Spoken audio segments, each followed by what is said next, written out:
Today's tour through St. Mark's pastors brings us to Pastor James Fricke.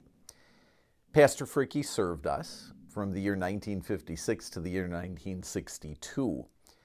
Interestingly enough, the most recent church history of our congregation doesn't tell us a whole lot about Pastor Fricke.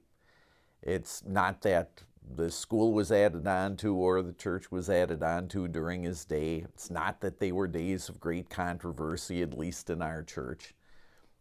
Now, all of that is not to say that Pastor Fricke was nondescript. Those of us who knew him, and I'm one of them, know that he was a very capable man. But I guess I'd like to use the story of Pastor Fricke to illustrate how close-knit all of us are here in the Wells, in the Wisconsin Synod. Take me, for example.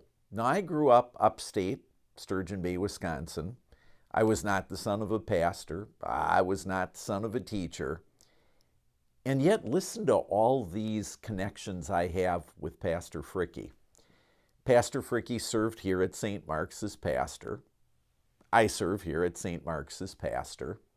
He left here to go to St. Matthew's Lutheran Church, Benton Harbor, Michigan.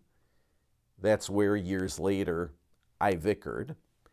It wasn't long and Pastor Fricke came back here to serve at Northwestern College. I was one of his students. When his wife passed away, I was in class the next day when Pastor Fricke, now Professor Fricke, gave a beautiful tribute to his wife. And I sang in the choir when the funeral took place down here at St. Mark's. It actually goes from birth to death for Pastor Fricke. When he was growing up in Milwaukee, his childhood friend and second cousin was my wife Sandy's dad, my father-in-law.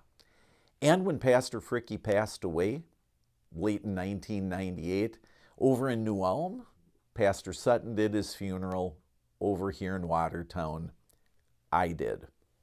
In fact, it even continues to the present day, and this is, almost a quarter century afterwards.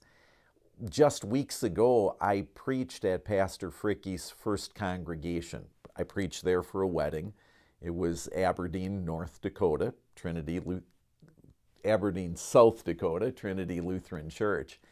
And Pastor Fricke had a great-grandchild in our school this past year. I guess it's just fun to know how closely knit together we are in the Wisconsin Synod, and it shouldn't surprise us.